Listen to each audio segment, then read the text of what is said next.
মালদ্বীপের সংসদীয় নির্বাচনে বড় জয় পেয়েছে দেশটির প্রেসিডেন্ট মোহাম্মদ মুইজের দল পিএনসি জোট।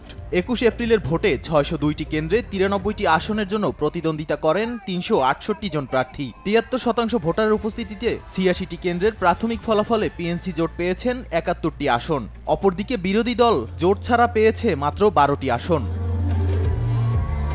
সংসদে বিপুল সংখ্যাগরিষ্ঠতা পাওয়ার পরপরই উল্লাসে মেতে ওঠেন পিএনসি জোটের সমর্থকরা। বিজয় অনুষ্ঠানে সমস্বরে স্লোগান দিতে শুরু করেন। পরে তাদের সঙ্গে স্থানীয়রা যোগ দিলে অনুষ্ঠানস্থলে লোকারণ্য তৈরি হয়। অপরদিকে দেশটির জনগণের উদ্দেশ্যে সেবা করার প্রত্যয় জানিয়েছেন জয়ী প্রার্থীরা।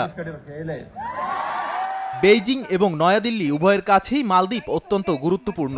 সম্প্রতি দেশটি ইন্দো প্যাসিফিক অঞ্চলে তার ঐতিহাসিক অংশীদার ভারতের কাছ থেকে সরে চীনের দিকে ঝুঁকছে।